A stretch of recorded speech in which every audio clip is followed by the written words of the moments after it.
Boa noite, queridos irmãos. Que Jesus nos abençoe em mais essa oportunidade.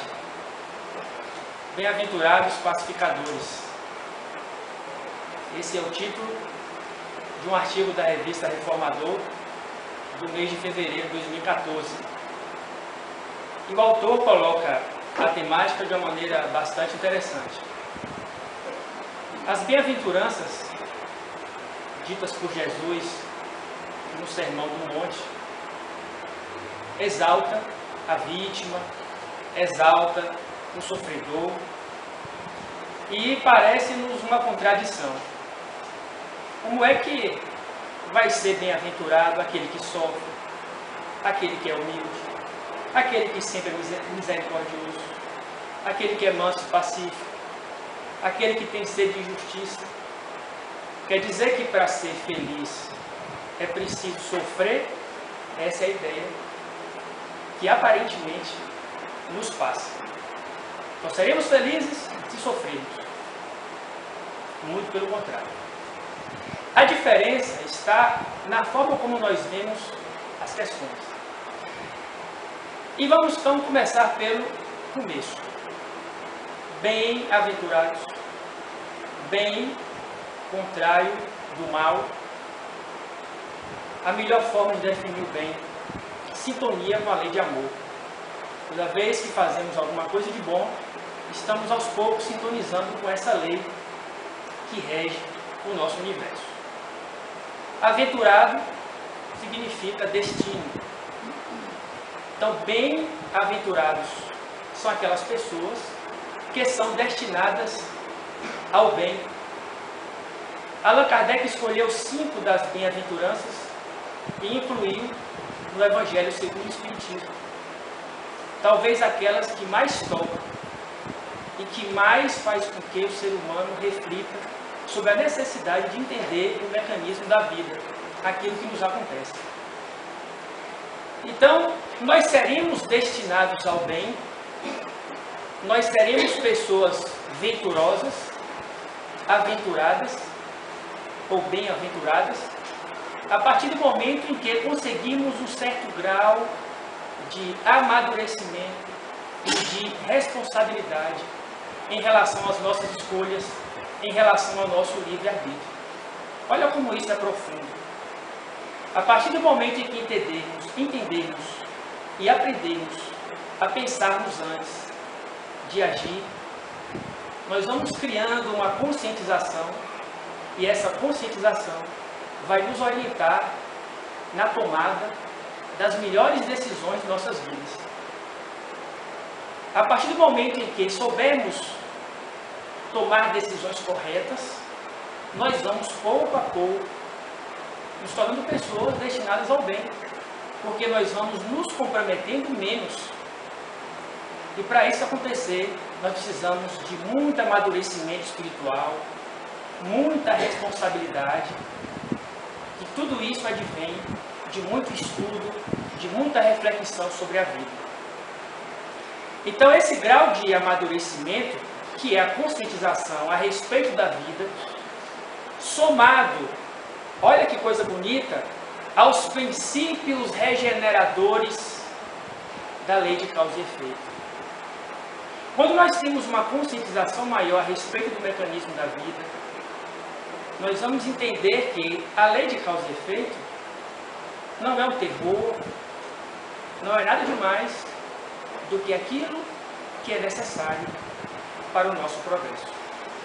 Então, a conscientização somada a esse princípio regenerador, que é a lei de causa e efeito,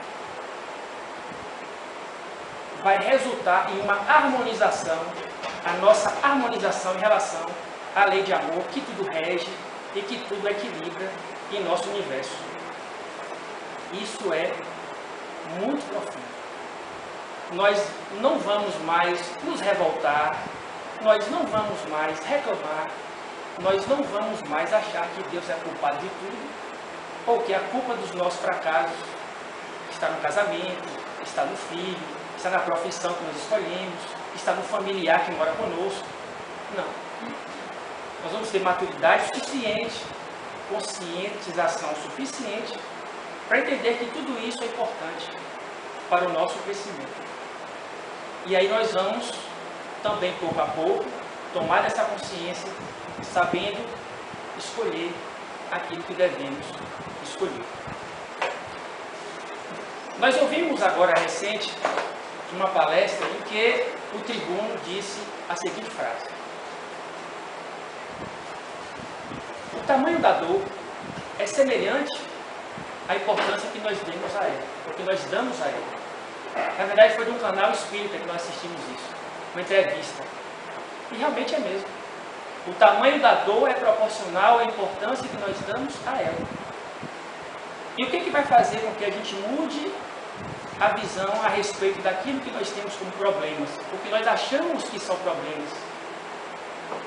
O grau de conscientização, de amadurecimento em relação àquilo que nós estamos vivendo.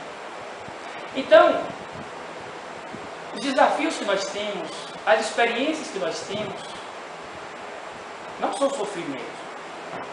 Nós sempre gostamos de relembrar isso. Isso faz tão bem. Nós não estamos aqui para sofrer, meus irmãos. Nós estamos aqui para aprender. Estamos aqui para progredir. Estamos aqui para crescer. É claro que nós passamos por situações constrangedoras, por situações não tão felizes. Mas vamos trocar, ao invés de sofrimento, desafios, experiências. Então, esses aprendizados, esses desafios, essas experiências que nós temos no nosso dia a dia, tudo isso são como remédios da alma. São como cirurgias dolorosas. E por que nós fazemos cirurgias? Por mais dolorosas que sejam. Para resgatarmos a vida. Para curarmos de uma doença. Então, a cirurgia, por mais dolorosa que ela seja, ela é importante porque ela tem um objetivo: o crescimento do ser, o retorno à esperança. Então, todos esses desafios que nós temos na vida servem para isso, para também nos acordar do sono que muitas vezes é profundo diante das verdadeiras realidades da vida, que não é a vida material. E mergulhamos na vida material e gostamos e não nos atentamos para muita coisa. Aí vem o problema, vem a situação constrangedora que nos faz despertar para a busca de uma nova realidade que nos faça preencher. Então, semelhante à cirurgia dolorosa, os desafios da vida são importantes para que nós possamos aprender e crescer. Daí, bem-aventurados os aflitos, os misericordiosos, aqueles que sofrem injustiça, e por aí vai. Tudo depende do grau de conscientização que nós temos em relação àquilo que nós vivemos. Mas, aí é que está o ponto, aí é que está o problema. A dúvida em relação à vida futura, a dúvida em relação à imortalidade da alma, a vida em relação aos problemas pós-morte, a falta de esperança no futuro é o que faz com que as pessoas recorram à vida material, às coisas do mundo, para buscar alegria. E aí satisfazem as suas paixões, mesmo pisando nos outros, porque não entende que existe uma realidade muito maior. E restringe o seu grau de reflexão a esse mundo aqui agora, de terceira dimensão que nós estamos. Emmanuel diz, salvo engano no livro Pão Nosso, através da psicografia de Chico Xavier, que enquanto o ser inteligente, que somos todos nós, não adquirir consciência e responsabilidade sobre si mesmo, se arrastará e se movimentará pelo mundo igual seres semi-irracionais, acumulando problemas sobre a própria cabeça. Mas é justamente isso que nós fazemos. Nós sempre adiamos, encontramos desculpas, não entendemos o que nos acontece e aí sempre acabamos amontoando problemas sobre a nossa cabeça, porque apesar de sermos inteligentes, não estamos aplicando essa inteligência na aquisição de responsabilidade, de uma conscientização tal capaz de nos fazer a vida com outros olhos. Então é a dúvida no futuro que nos faz mergulhar no mundo material satisfazendo as nossas paixões. Mas, dia sim, dia não, em mais ou menos dias, nós vamos acordar para a necessidade da paz em nós mesmos. Isso é uma questão de tempo e nós devemos respeitar esse tempo. Porque muitas vezes nós já temos um certo grau de consciência e exigimos muito do outro que ele também tem. Nós temos que entender que existem diferentes níveis de consciência. Cada um deve encontrar o seu nível no momento certo. Nós devemos torcer, aconselhar na medida do possível, orar pelaquela pessoa, mas cada um tem o seu momento de despertamento. E aí o que acontece? Vez ou outra, em determinado momento da vida, nós vamos acordar para essa necessidade de paz em nós mesmos. E quando isso acontecer, nós vamos entender que as experiências que a vida nos coloca, que os desafios que a vida nos coloca, são necessários para o nosso próprio burilamento, próprio crescimento moral.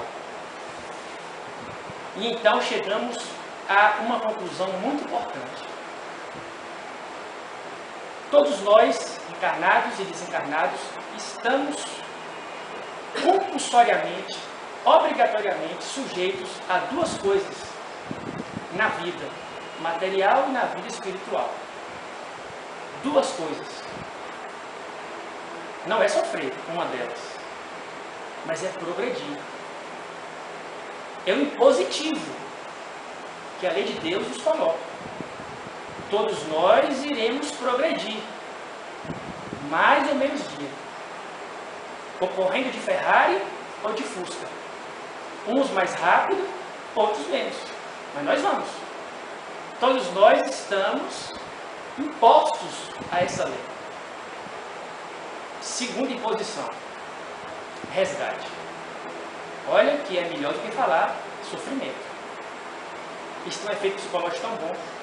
Nós vamos resgatar aquilo que nós mesmos provocamos.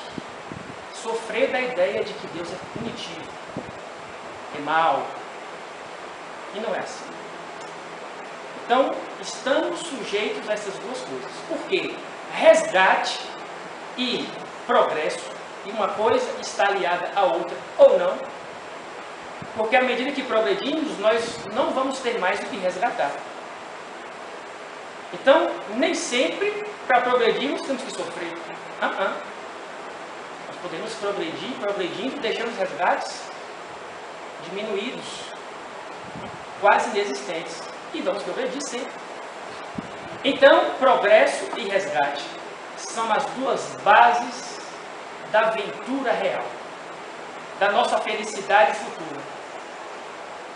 O resgate e o progresso devem ser acompanhado de trabalho, de sacrifício,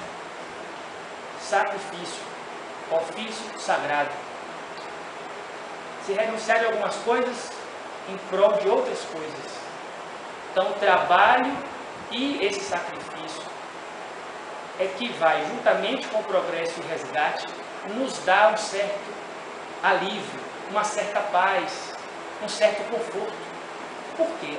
Porque vai chegar o dia em que, fazendo bem, nós vamos encontrar alegria. E vamos sentir a necessidade de ficarmos alegres.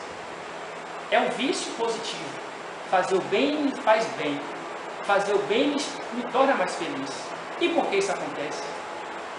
Porque nós encontramos paz. Paz na simplicidade em fazer aquilo que é bom. E isso nos faz bem, nos conforta. Então, meus irmãos, nós podemos concluir que as bem-aventuranças são uma nova forma de conduta.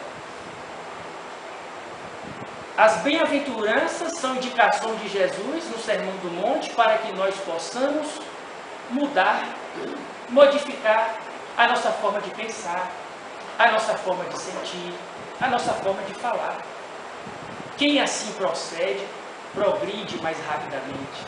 Estará destinado ao bem, será mais venturoso quem assim se comporta, quem controla o que pensa, o que sente, o que fala, o que faz. E aí nós temos um resumão, um ponto intensivo dessa nossa conversa de hoje. As pessoas bem-aventuradas, as pessoas destinadas ao bem, são aquelas que, na sua trajetória evolutiva, promove a modificação gradual de dentro para fora, justamente disso, dos pensamentos, das palavras, das ações, dos sentimentos, somados ao estudo e ao entendimento, concorrendo para a sintonia com a lei de amor. Esse é o resumão da nossa conversa de hoje. Nós todos temos uma trajetória evolutiva. E nós vamos promover essa modificação pouco a pouco. A partir do momento que vamos aprendendo, e vamos caindo, e vamos estudando, isso parte da gente. Não vamos esperar de fora. Mas para isso é necessário estudo, necessário aprendizado, entendimento. Porque sem isso fica muito difícil. Então, todos nós temos que nos conscientizar sobre as nossas responsabilidades aqui. Jung, o famoso Jung, dizia que as bem-aventuranças têm como principal ponto de entendimento psicológico a exaltação do ego humilde. Exaltação do ego não inflamado. Destinado ao bem, segundo Jesus, é aquele que conseguiu ter um crescimento extraordinário dentro de si mesmo, sem se envaidecer, sem ser egoísta, sem machucar, sem impor a ninguém o que é certo e o que é errado, respeitando o outro como ele exatamente é. E lendo uma história do livro Jesus no Lar, discografia de Chico, ditado pelo espírito Neio Lúcio, existe um capítulo lá, o capítulo 6, em que conta uma história, o espírito conta uma história que aconteceu lá na época de Jesus, no Evangelho no Lar da casa de Simão Pedro.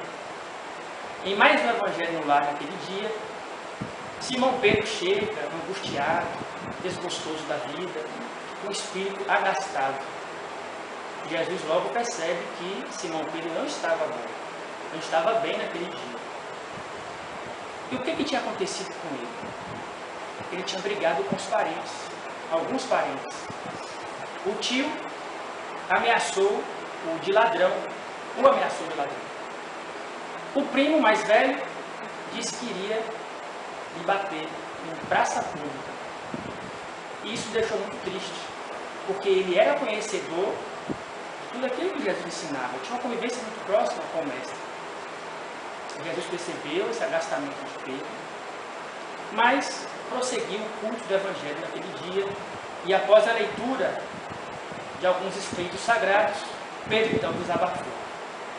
E desabafou, e falou, e Jesus, naturalmente, o ouviu. Depois que Pedro terminou, Jesus perguntou: Pedro, o que você fez? Diante dessa posição dos parentes incompreensivos e rudes que fizeram isso contigo. Ah, mestre, eu reagi? Na hora eu reagi. Eu fiz questão de colocar cada um no seu devido lugar. Falei dos seus defeitos para todo mundo em praça pública. Meu tio, 5. Meu primo, mentiroso postumaz. Fiz o que tinha que ter feito. E o pior de tudo, meus queridos, a frase final que Pedro disse: e não me arrependi de nada do que fiz. Eu quando falasse assim, eu faria tudo de novo. Jesus ficou imensamente triste com aquela reação de Pedro diante dos parentes incompreensivos.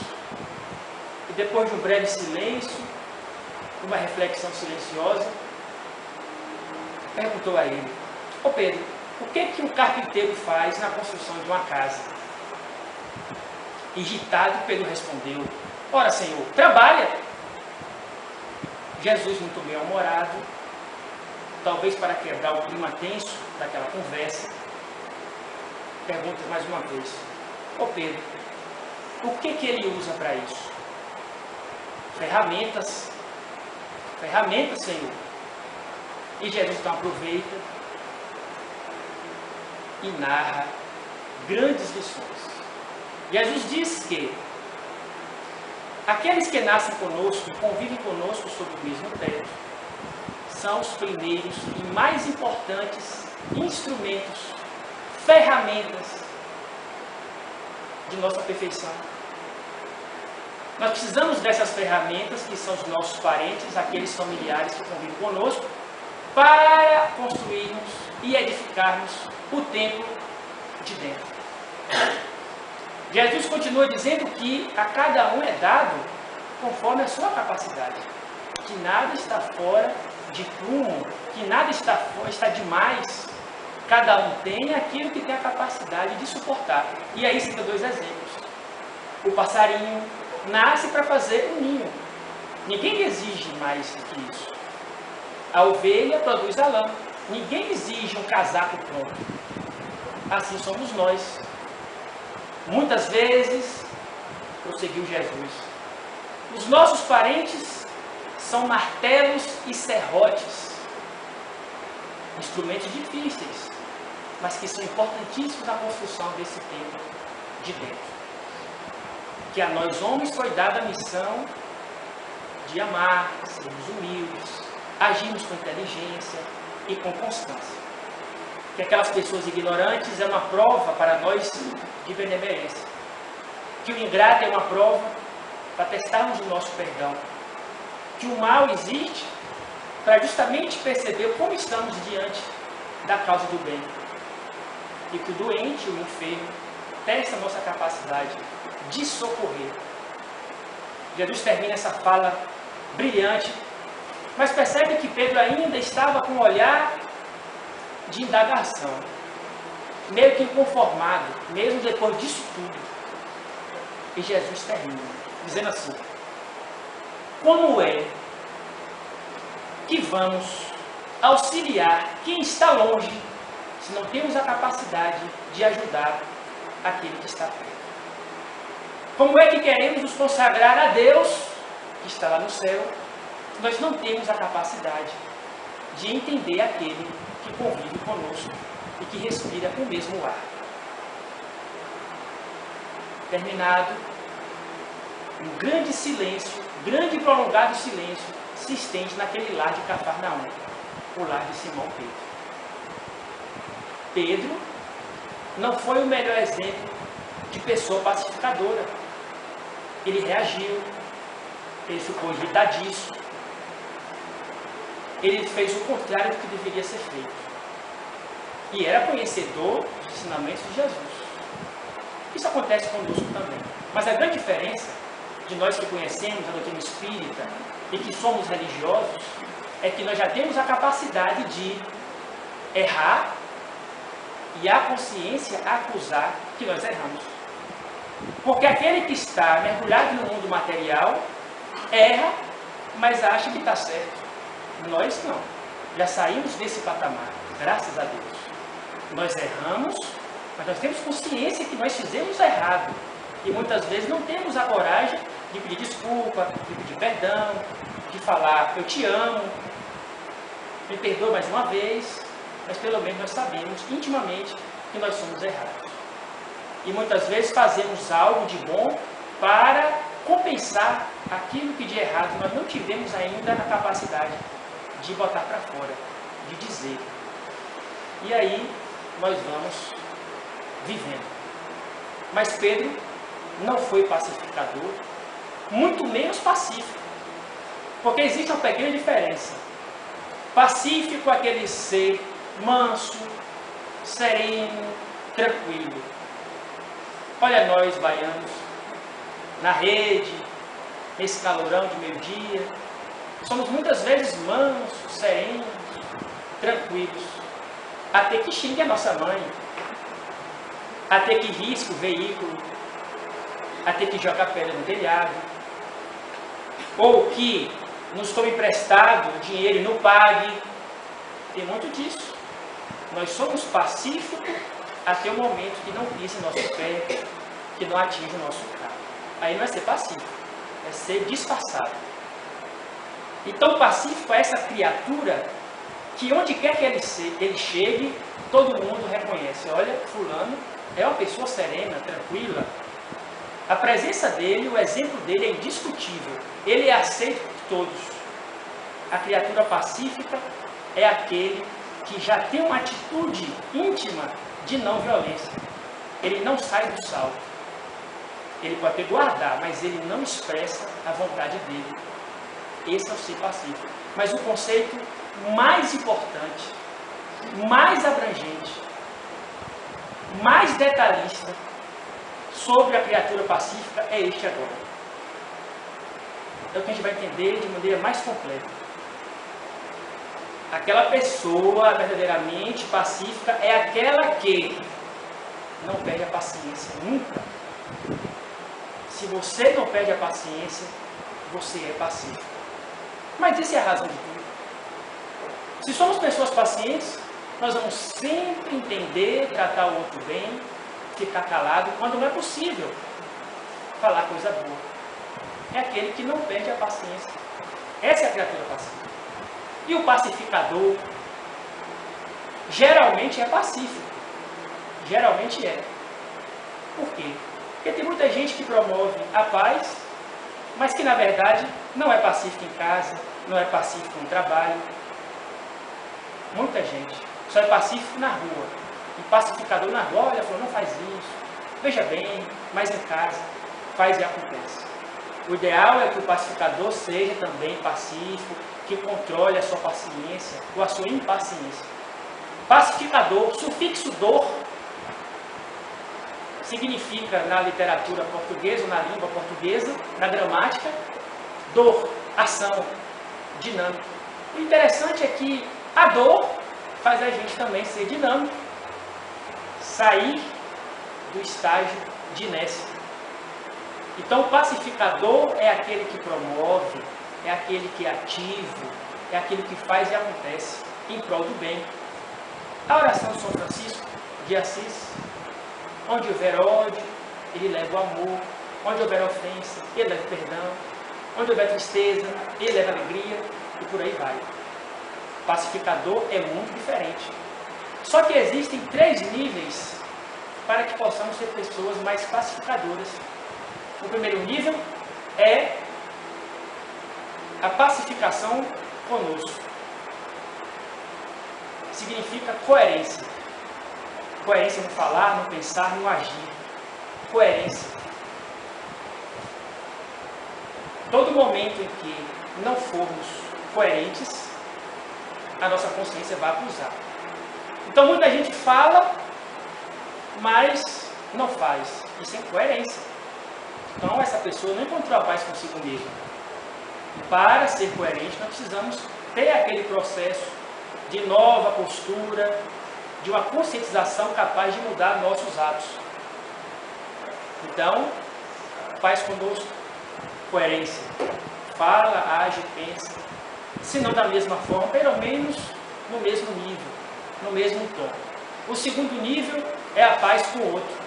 E convivendo com o outro, convivendo com a diferença, nós vamos, pouco a pouco, revisando as nossas posturas, nós vamos aprendendo, nós vamos examinando se estamos certos ou errados. A nossa condição moral, aos poucos, vai melhorando também. Porque nós vamos aprendendo a conviver com as diferenças, com o outro. Vamos ceder, ou vamos colocar outro ponto de vista. Afinal, nós vamos aprendendo. E o terceiro nível é a paz com o mundo. A paz com o mundo é você estar bem onde quer que você esteja. Estar em harmonia. Então, bem-aventurados pacificadores, bem-aventurados aqueles que, cientes dessa necessidade de maior responsabilidade, de maior consciência, conseguem aprender e auxiliar onde quer que esteja. Mas, tudo bem, falamos de tanta coisa, mas, na prática, como ser pacificador?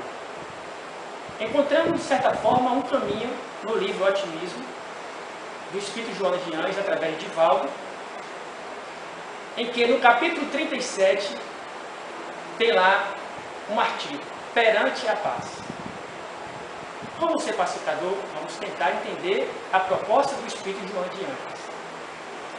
A paz é importante, certo? A paz é, então, um fator preponderante para a felicidade. Ninguém é feliz sem ter paz. A paz é a base da saúde, do equilíbrio. A pessoa que tem essa tranquilidade íntima é uma pessoa mais tranquila, mais feliz, mais serena, saudável, equilibrada. Tudo bem.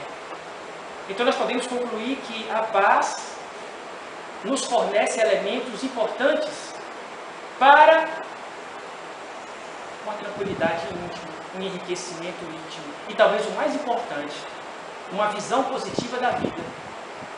A criatura em paz, ela é assim porque ela tem uma visão positiva da vida. Então ela já conseguiu essa conquista interior de não ficar angustiada, ansiosa daquilo que lhe acontece ou daquilo que acontece ao seu redor. Veja que coisa interessante. E muita gente acha que ter paz é morar em um condomínio de luxo, numa casa muito agradável, viver na zona rural, viajar para a Europa. Poderemos ir para qualquer lugar, mas se não estamos bem, nós vamos carregar isso, porque está dentro da gente, está dentro de nós. Então ter paz não é algo de fora para dentro. Isso é muito cômodo. Não é tirar a doença, tirar o problema, o desafio da vida. Não é tirar, nem diminuir. Talvez isso ajude, mas seria muito cômodo. Uma paz sem esforço, de fora para dentro, nós podemos ter tudo de bom ao nosso redor.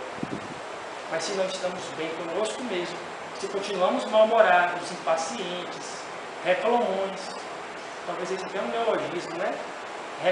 Reclamões, nós não vamos ficar em paz. A paz é dinâmica, ativa, ela trabalha. Por quê? E aí vem um conceito fantástico de Dona Joana. Ter paz é ter emoções controladas. A criatura que controla as suas próprias emoções, ela está em paz. Que tem as suas aspirações, os seus desejos bem conduzidos. Isso é verdadeiramente estar em paz. E como ficar em paz? Porque isso tudo parece que fica no campo teórico. Mas vamos para um ponto mais prático. Ter paz é aquela pessoa que consegue entender a finalidade real da vida. É aquela pessoa que vive corretamente. É aquela pessoa que reflete sobre tudo aquilo que lhe acontece. É o hábito da prece. É ter o comportamento correto, mas com responsabilidade. Essa questão de ter comportamento correto, mas com responsabilidade é interessante. Nós assistimos uma palestra de André Luiz Peixinho, presidente da Federação Espírita Baiana, e ele fala que os 10 mandamentos de Moisés, dos 10, 7 é para não fazer. Não roubar, não matar, não levantar falso testemunho. Tudo bom, eu não faço. Mas Jesus vem com uma proposta diferente. Naquela época, só não fazer estava bom. Mas agora é diferente. Jesus vem nos ensinar a agir, a ser dinâmicos, a promover o bem, a perdoar, a amar, a entender, a compreender, a ser pacífico e pacificador. Agora é ação, é esforço. E o esforço vem com a consciência esclarecida. Quando nós temos consciência esclarecida, é porque nós temos confiança em Deus. Ou adquirimos confiança em Deus pela consciência esclarecida. E quando isso acontece, o baiano dá show. Porque, segundo ele também, o baiano não tem provas e expiações. O baiano espia, depois prova. O tempero lá do acarajé, do dendê.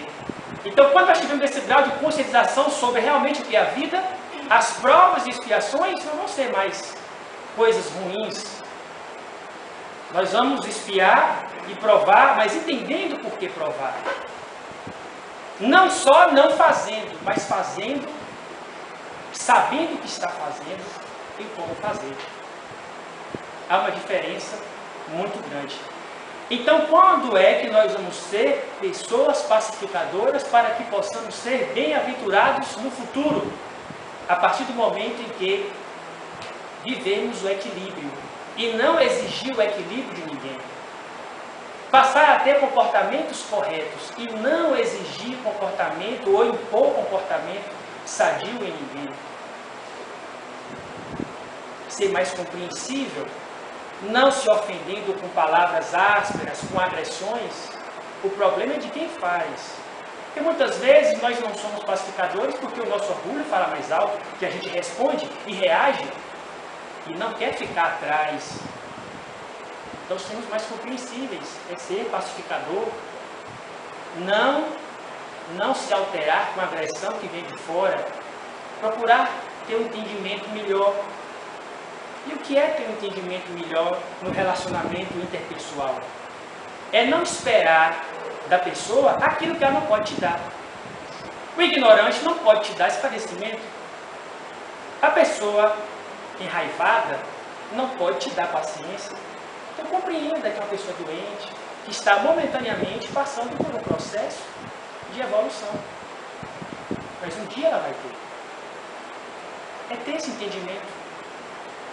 É ter o ato da prece, como nós falamos. Então, ser pacificador é isso. É falar e agir sem agressividade. É emitir a voz com vibrações de amor. É agir sem precipitação. É abaixar o volume daquelas pessoas que sempre veem o mal, que sempre fala da agressividade, que esmiuçam o erro dos outros e levam até você. Abaixe o volume dessas pessoas. Quando assim mantermos essa postura, nós vamos ser pessoas mais tranquilas. E essa tranquilidade vai nos levar para um otimismo melhor. E tendo esse otimismo, nós vamos vivendo um mundo moral mais elevado. Nós vamos entendendo o que é realmente amar. Que muitas vezes nos parece uma coisa tão utópica, e não é. Quando formos mais pacificadores, de não colocarmos lenha no fogo, mas retirarmos a lenha do fogo, jogarmos água no fogo, quando tivermos essa capacidade de assim proceder, nós vamos estar na trilha certa, como esteve Jesus, que confiava em Deus, porque estava sintonizado com Ele 24 horas, e também vamos tendo a consciência esclarecida. Então, pacificadores seremos se tivermos paciência e controlarmos nossas emoções. Agradecemos direto para casa pelo convite e desde já desejamos uma noite feliz para todos vocês. Muito obrigado.